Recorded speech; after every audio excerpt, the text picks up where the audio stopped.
أعوذ بالله من الشيطان الرجيم.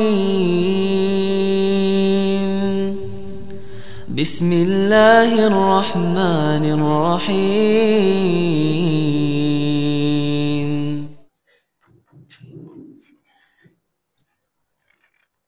الحمد لله إن الحمد لله نحمده ونستعينه ونستغفره ونعوذ بالله من شرور أنفسنا ومن سيئات أعمالنا من يهده الله فلا مضل له ومن يضلله فلا هادي له أشهد أن لا إله إلا الله وحده لا شريك له وأشهد أن محمدا عبده ورسوله أما بعد فيا أيها المسلمون أوصيكم ونفسي بتقوى الله وطاعته فقد فاز من اتقى فقال الله تعالى في القرآن العظيم أعوذ بالله من الشيطان الرجيم يا أيها الذين آمنوا اتقوا الله حق تقاته ولا تموتن إلا وأنتم مسلمون Ma'asyiral muslimin rahimani wa rahimakumullah.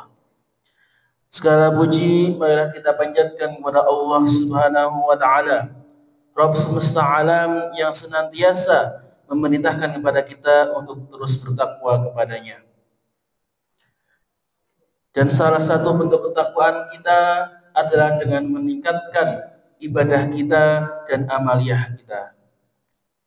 Salawat dan salam kita haturkan kepada uswasana kita, junjungan kita Nabi Muhammad sallallahu alaihi wasallam, kepada seluruh keluarganya, para sahabatnya, para tabi'in, para tabi'ut tabi'in, dan semoga kita semua selalu menjadi bagian dari pengikut beliau sampai hari kiamat kelak. Maka khatib mewasiatkan diri khatib pribadi dan kepada seluruh jamaah sekalian untuk senantiasa meningkatkan iman dan ketakwaan kita. Karena sungguhnya derajat kita di sisi Allah itu ditentukan berdasarkan seberapa takwa kita. Allah Ta'ala berfirman, Inna akramakum indallahi atqakum. Sungguhnya yang paling mulia di sisi Tuhanmu adalah yang paling bertakwa. Jamaah sidang Jumat rahimani wa rahimakumullah. Kita senantiasa diperintahkan untuk memakan makanan yang halal dan menjauhi yang haram.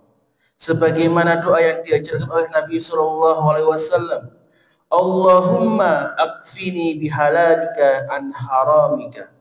Ya Allah, cukupkanlah aku dengan yang halal dan jauhkanlah aku dari yang haram. Wa aghnini bifadlika amman siwaka. Dan cukupkanlah aku dengan karuniamu dari bergantung kepada selainmu. Dan ingatlah bahwa rizki yang halal itu adalah rizki yang berkah walaupun sedikit. Abul Abbas Ahmad bin Abdul Halim pernah berkata, wal qalilu minal halali yubaraka fihi wal haramul kabiru yadhabu wa yafhaqullahu ta'ala. Sedikit yang halal itu lebih membawa berkah di dalamnya.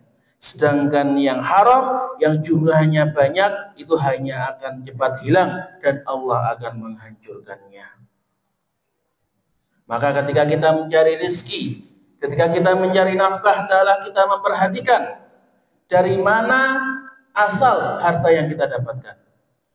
Karena kebanyakan dari kita ketika mencari harta yang penting dapat, tidak peduli apakah halal atau haram.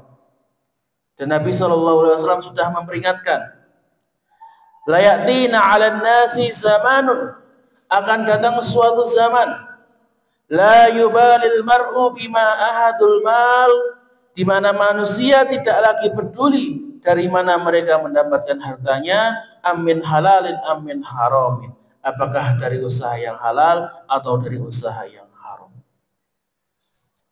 Maka orang-orang yang sudah tidak peduli seperti ini akan menjadi budak dunia.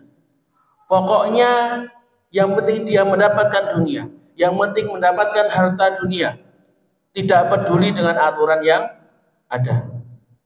Sebagaimana yang disebutkan dalam hadis, ta'isa abdud dinar wa dirham. Celakalah wahai budak dinar dan budak dirham. Wal qatifah wal khamisah, dan budak qatifah pakaian yang memiliki beludru, dan budak khamisah pakaian yang berwarna hitam dan bintik merah. In u'tiya radiya fa illam yu'ta lam yarda. Jika ia dikasih rezeki maka ia ridha, tetapi jika tidak diberi rezeki maka ia tidak ridha. Ibnu Taimiyah mengatakan, inilah yang namanya budak harta. Jika ia meminta kepada Allah dan Allah memberinya, ia pun senang, ia pun ridha kepada Allah. Ia bersyukur kepada Allah ketika mendapatkan rezeki. Akan tetapi ketika Allah tidak memberinya, ketika Allah menahan rezekinya, ia pun murka. Ia pun menjadi membenci Allah, ia jadi meninggalkan ketaatan kepada Allah. Maka yang namanya Abdullah, hambanya Allah, adalah orang yang ketika diberi rezeki ia ridha, ketika tidak diberi rezeki dia juga tetap ridha. Ia ridha terhadap apa yang Allah ridhai, dan ia murka terhadap apa yang Allah murkai. Cinta terhadap apa yang Allah cintai, dan benci terhadap apa yang Allah benci. Dan ada pula yang masih peka hatinya. Dia masih sadar bahwa harus mencari dari harta yang halal, akan tetapi ilmunya masih kurang. Dia belum belajar, belum tahu mana yang halal, mana yang haram.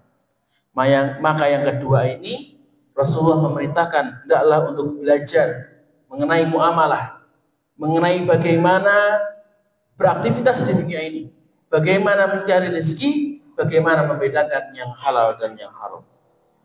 Ali bin Abi Thalib radhiyallahu anhu pernah mengatakan, barang siapa yang berdagang namun belum memahami ilmu agama, maka dia pasti akan terjerumus ke dalam riba. Dia akan terjerumus ke dalamnya, dia akan terjerumus ke dalamnya. Umar bin Khattab juga mengatakan, janganlah seseorang berdagang di pasar kami sebelum dia paham betul mengenai seluk-beluk riba. Jadi kalau kita mau benar-benar paham, benar-benar jelas, ya harta kita itu benar-benar terbebas dari harta yang haram. Yang pertama, kita harus niatkan dalam hati kita bahwa saya ingin harta yang halal, dan juga perlu belajar, perlu tahu mana yang halal dan yang mana yang haram. Dan kenapa itu penting? Karena ketika kita memakan harta yang haram, itu dampaknya sangat luar biasa. Banyak sekali akibat yang buruk dari memakan harta yang haram. Yang pertama, memakan harta yang haram itu berarti mendurhakai Allah dan mengikuti langkah syaitan. Dalam surat Al-Baqarah disebutkan, ya ayuhan nasu kulu mimma fil ardi halalan thayyiban wa la tattabi'u khutuwatis syaitan. Wahai sekalian manusia, makanlah yang halal lagi baik dari apa yang terdapat di muka bumi, dan janganlah kamu mengikuti langkah-langkah syaitan. Maka di sini Allah mengingatkan orang-orang yang tidak makan dari makanan yang halal, orang-orang yang menenggelamkan dirinya dalam makanan yang haram, maka sejatinya dia telah mendurhakai perintah Allah dan mengikuti jejak langkah syaitan. Maka apakah pantas kita menyebut kita sebagai hamba Allah, menyebut diri kita sebagai ciptaan Allah, sedangkan perbuatan kita malah melanggar perintahnya? Jamaah rahimani wa rahimakumullah. Kemudian yang kedua, makanan yang haram dapat membuat kita kurang semangat dalam beramal soleh. Dalam ayat disebutkan, ya ayyuhar rusulu kulu minat thayyibat wa'malu salihah inni bima ta'maluna alim. Wahai para rasul, makanlah dari makanan-makanan yang thayyib dan kerjakanlah amal soleh. Sungguhnya aku maha mengetahui apa yang kamu kerjakan. Makanya yang dimaksud dengan makanan yang thayyib di sini adalah makanan yang halal. Ibnu Katsir rahimahullah berkata, Allah Ta'ala memerintahkan kepada para rasul untuk memakan makanan yang halal dan beramal soleh. Maka di sini beramal soleh disandingkan dengan makanan yang halal, mengisyaratkan bahwa makanan yang halal itu menjadi syarat, menjadi penyemangat untuk melakukan amal soleh. Ketika orang yang tumbuh dari harta yang halal, maka Allah memudahkan dia untuk beribadah, memudahkan untuk sholat, memudahkan untuk membaca Al-Quran. Akan tetapi ketika dia tenggelam dalam harta yang haram, maka muncullah rasa malas. Malas ke masjid, malas membuka Al-Quran, malas sholat, malas puasa, dan malas untuk beribadah yang lainnya. Maka kalau kita kok masih merasa mau ibadah kok merasa aras-arasan, merasa malas-malas, ya bisa jadi salah satu penyebabnya karena sebagian harta kita masih berasal dari harta yang haram. Kemudian yang ketiga, memakan harta yang haram adalah kebiasaan orang-orang kafir, termasuk orang Yahudi, orang Nasrani, dan orang-orang musyrik.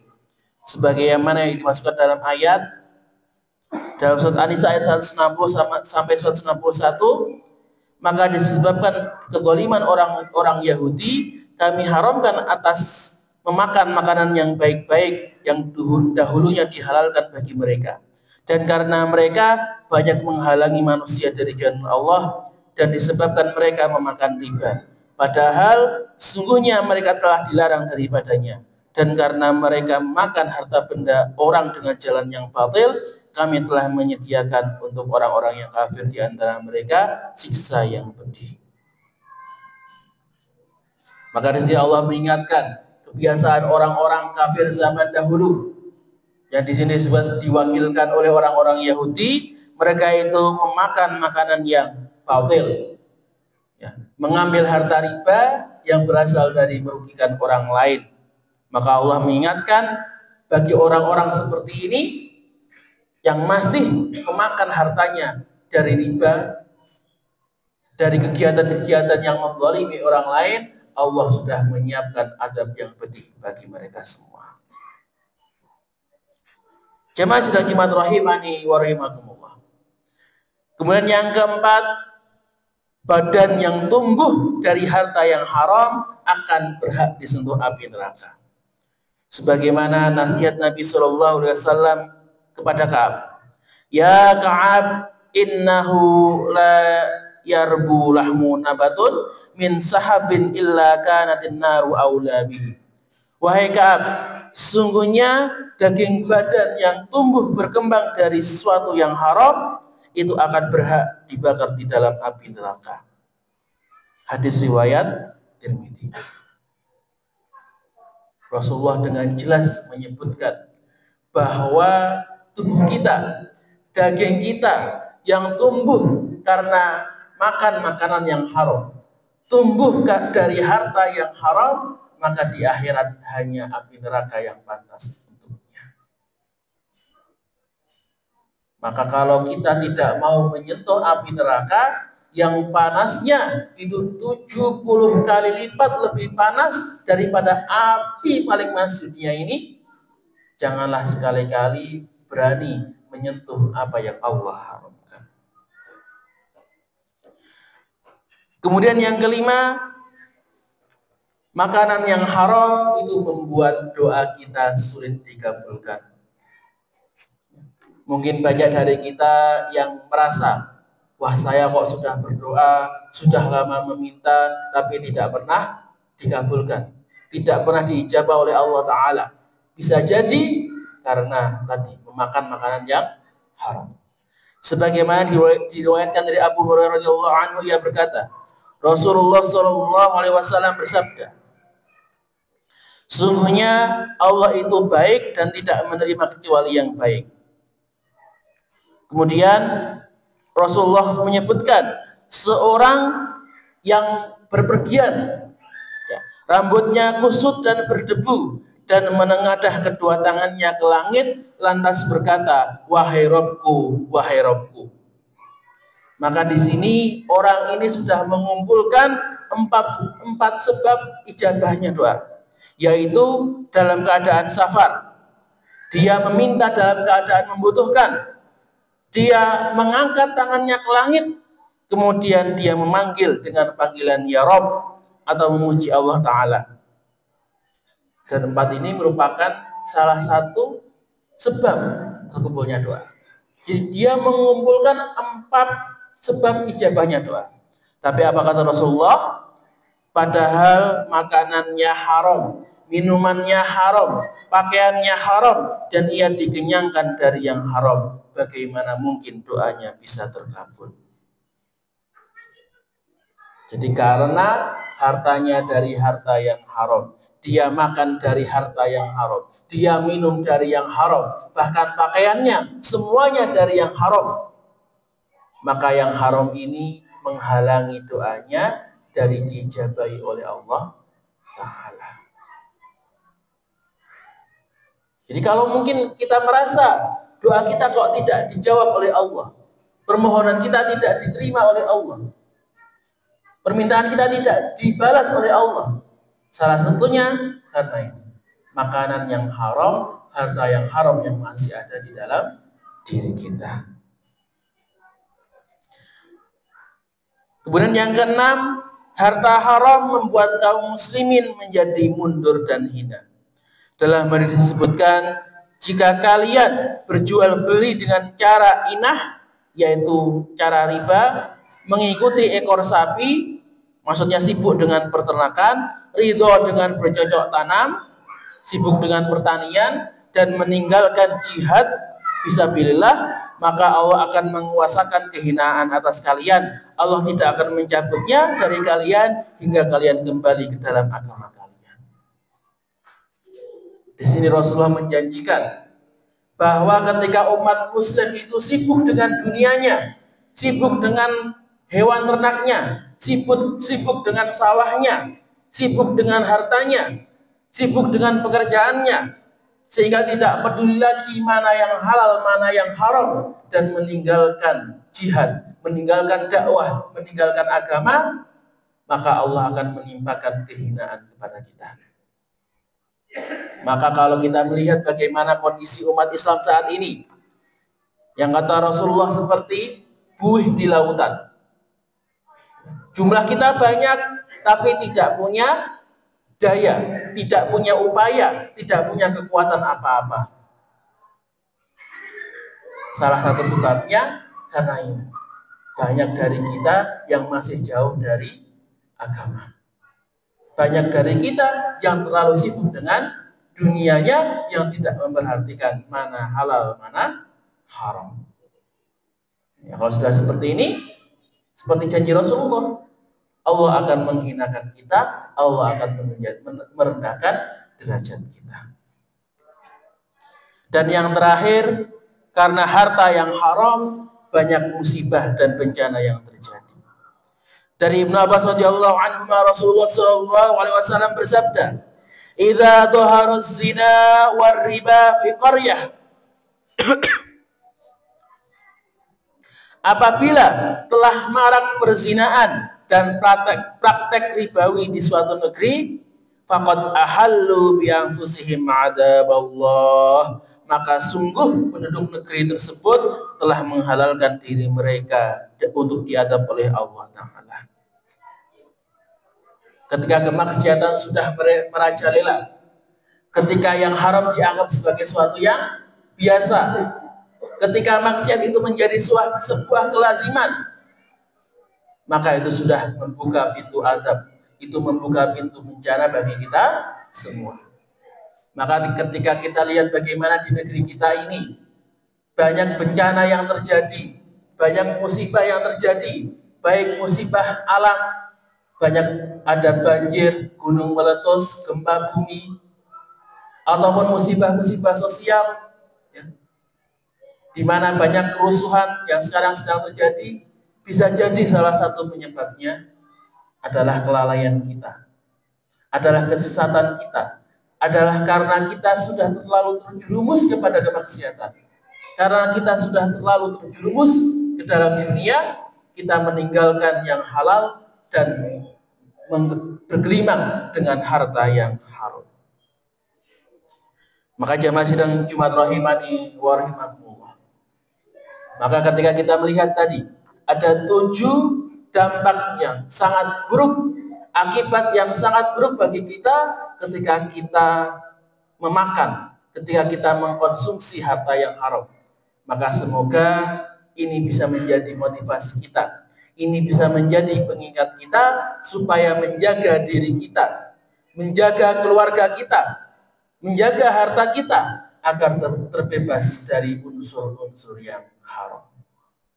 Allah berfirman, "Qu anfusakum wa ahlikum nar." Jagalah diri kalian dan keluarga kalian dari api neraka. Dan termasuk menjaga keluarga kita dari harta dan makanan yang haram.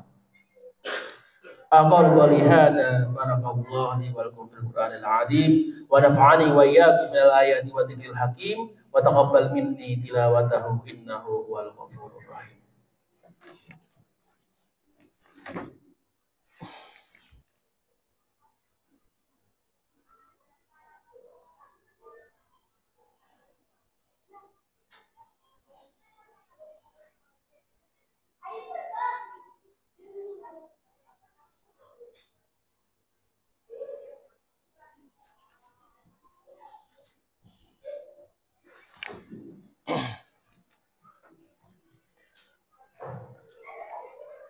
Alhamdulillah wa ashkiruh wa asyhadu an la ilaha illallah wahdahu la syarika lah wa asyhadu anna nabiyyan Muhammadan abduhu wa rasuluh amma ba'd. Faya ayuhan nas ittaqullaha ta'ala wa darul fawahisha ma dhahara minha wa ma batan wa hafidu 'ala ta'ati wa huduril jum'ati wal jamaah wa'lamu anna Allaha amarakum bi amrin 'adim amarakum bis salati was salami 'ala rasulihil karim. Faqala Allah ta'ala fil Qur'anil 'azim, a'udzu billahi minasy syaithanir rajim. Inna Allah malaikatahu yusalluna 'alan nabi ya ayyuhalladzina amanu sallu 'alaihi wa sallimu taslima.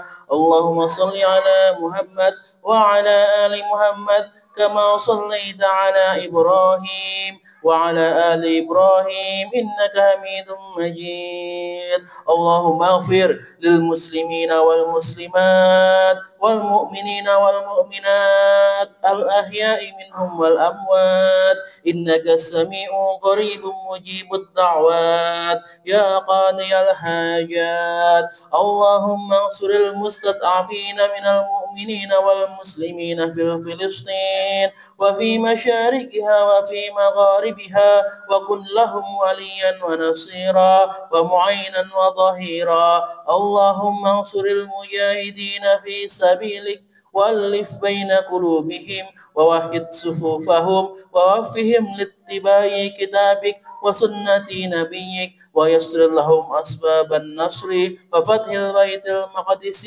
وإقامة شريعتك. اللهم أعز الإسلام والمسلمين وأذل الشرك والمشركين ودمر أعداء الدين. اللهم ألف بين قلوبنا وأصلح ذات نبينا وأهدنا سبيل السلام ونجنا من الظلمات إلى النور وجنينا فواحش ما ظهر منها وما بطن. ربنا ظلمنا أنفسنا وإن لم تغفر لنا وترحمنا لنكونن من الخاسرين.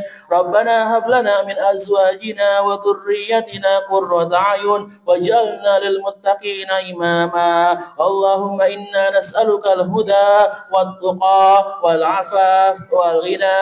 اللهم إنا نسألك علما نافعا ورزقا طيبا وعملا متقبلا. اللهم إنا نسألك العفو والعافية في ديننا ودنيانا والآخرة. ربنا اغفر لنا ذنوبنا وذنوب والدينا وارحمهما كما ربيانا صغارا. ربنا آتنا في الدنيا حسنة وفي الآخرة حسنة وقنا عذاب النار وقنا عذاب النار وقنا عذاب النار سبحان ربك رب العزة عما يصفون وسلام على المرسلين والحمد لله رب العالمين آمين آمين يا رب العالمين. عباد الله إن الله يأمركم بالعدل والإحسان وإيتاء ذي القربى وينهى عن الفحشاء والمنكر والبغي يعظكم لعلكم تذكرون فاذكروا الله العظيم يذكركم ولذكر الله أكبر. أقيموا الصلاة. سبحان ربك رب العزة عما يصفون وسلام على المرسلين والحمد لله رب العالمين. صدق الله العظيم.